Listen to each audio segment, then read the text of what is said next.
Now, here's Dominic Carter on Talk Radio 77 A WH. number of stories on my mind this morning. And this is one that just doesn't seem to go away. And no matter how much I try, I of course think about the people in Ukraine quite a bit. The humanitarian efforts and so on, and what they're undergoing, and very little food and no water, and are forced to build mass graves and so on. But Russia warns the nuclear threat is real. Russia warns the nuclear threat is real. Russia's foreign minister has warned Western powers, if you will, not to underestimate the real risk of nuclear conflict. And in their words, of it's real if the U.S. continues, and I'm trying to make sure I got this right, to supply weapons to Ukraine. And so that is one story that I am dealing with. No matter, I can't seem to escape the fact that this is, in my mind, it's just not going away. The threat of a nuclear attack, and it's a scary scenario. Number two, Mayor Eric Adams releases his budget. And one of the things that I found interesting, and I see your phone calls, we're going to begin with them in just a moment. One of the things I found interesting, the mayor is asking New Yorkers to send photos of subway cops using their phones on the job. So in other words, the mayor says that he's a little disappointed with transit officers standing around and not being on the actual subway platform. And the mayor says, send him, if you see this, send a picture to him and he'll go to that train station. Well, I'm a little confused because the last time I checked, right, about a month ago, this same mayor was urging the public not to videotape police officers because he said it was interfering with their duties.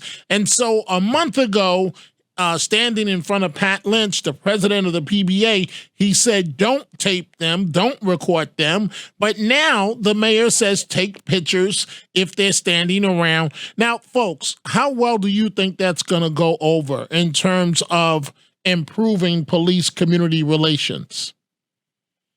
Maybe that's the job of someone else, but I just don't see that as a responsibility for the public. So that's another story on my mind this morning.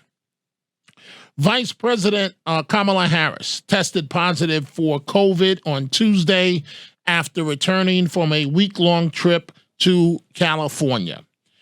And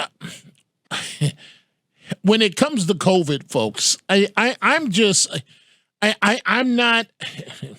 on the fence these days, and here's what I mean. So the CDC says that the coronavirus has infected over half of Americans at least once, right?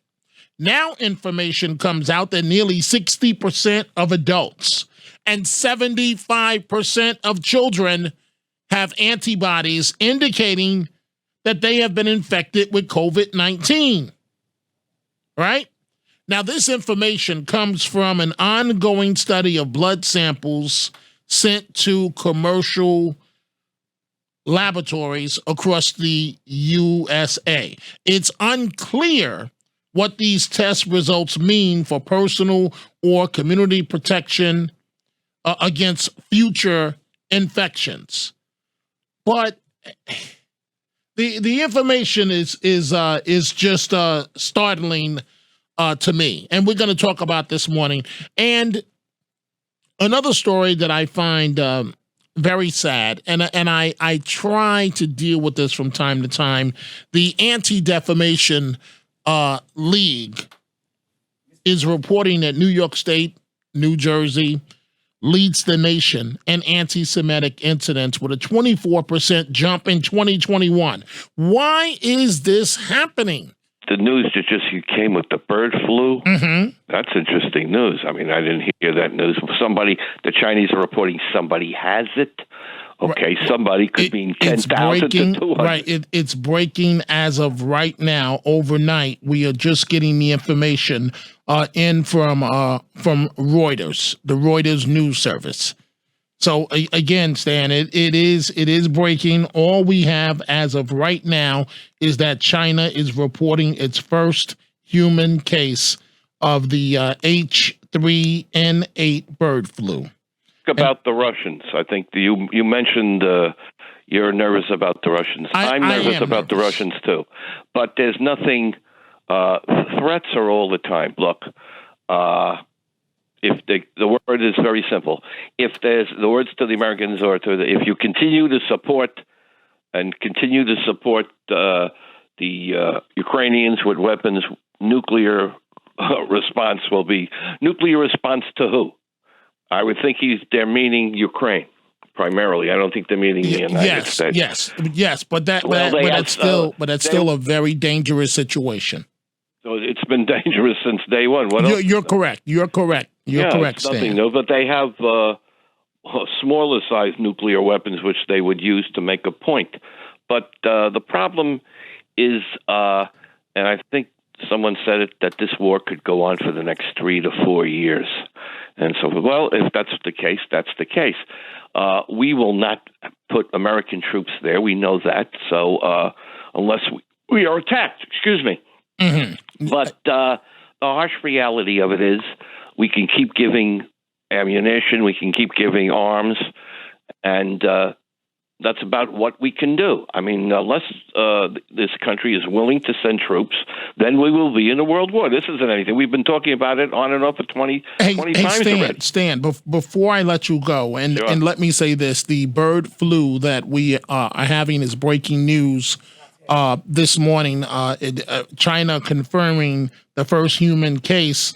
You know, at this point, all we can do is hope that it's isolated. We don't know. We don't have any other information as of right now, except for the first case has happened. China is reporting, at least officially, the first case. But I have two questions for you, Stan, and then I'm going to let you go. One, but I'm going to table this for the final question, and that is a number of listeners tore into you last night. They say that you're basically an angry man that don't have your facts right. But that's the first part. The second part, excuse me. The first part is COVID. I want your take on this because I know that you consider this a very serious situation, as we all should.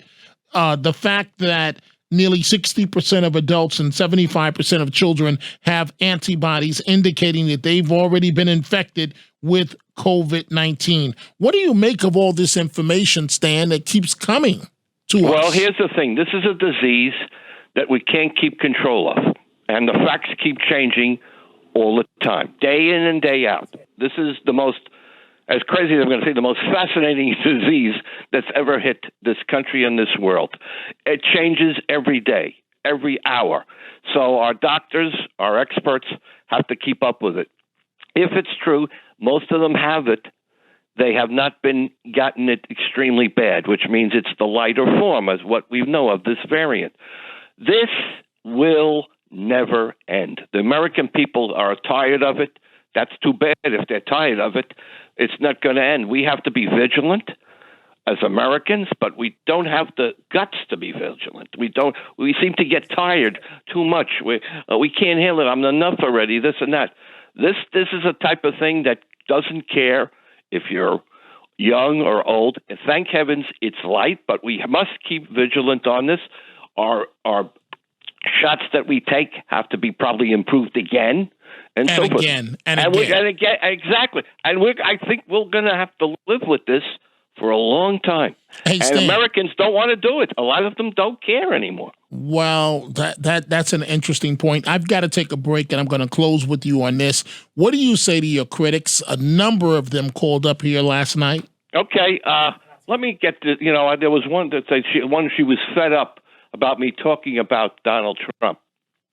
Well, I'll stop talking about Donald Trump when he disappears, when he doesn't have a threat to this country, when the Republicans act like normal Americans and respond to the fact that there was an election and they lost. Okay, but wait, Stan. Why is Trump a threat to the country? I'm not getting that. Because of his type. He is, in the first time in our history, he is a leader, a former leader, who basically still lives a lie about this country's system of elections, that it was a fraud, and he continues, and this is a threat to this country. This was not a fraud. This was not an illegitimate election. He lost, and to continue to say this is a threat to the foundation of this country. There was never any proof. We went to court 100 times. What does it take to get through to this brain-dead man? It takes some type of intelligence, which he doesn't have. It is a threat, not just foreign threats, but domestic threat.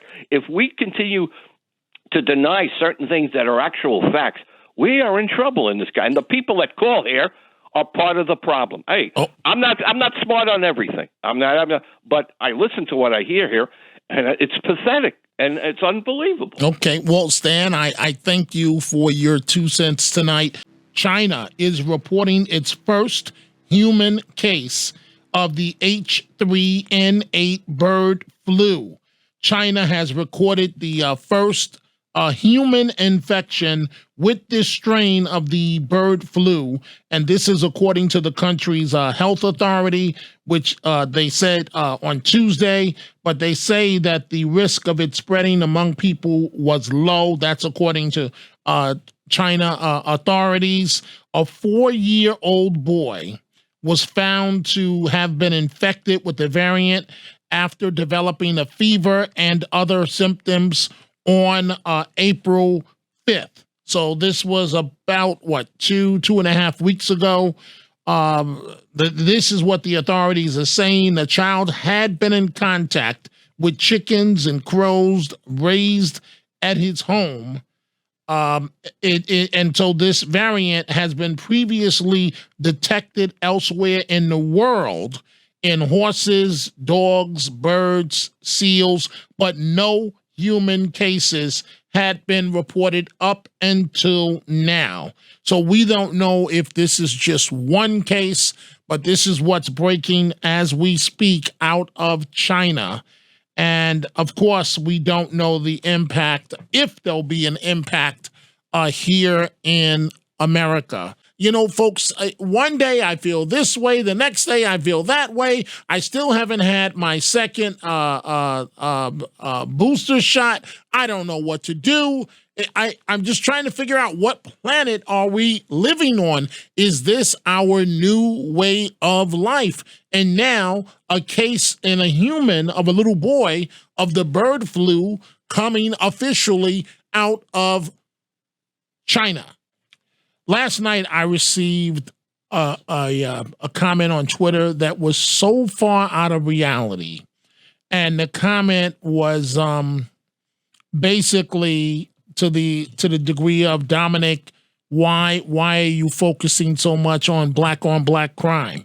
And to even ask a question like that, with the stats that are coming out of city after city after city, means that, and I thank you for the call, Alana, it means that you are in complete denial to reality of what is going on.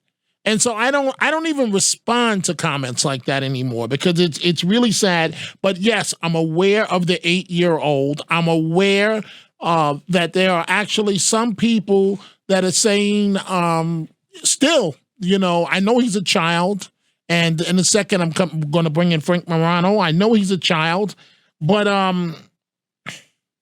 this child has some behavioral issues and seems to be quite good at doing criminal things.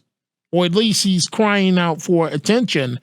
And there are people still making excuses for this child's behavior. It's like, when do the excuses stop?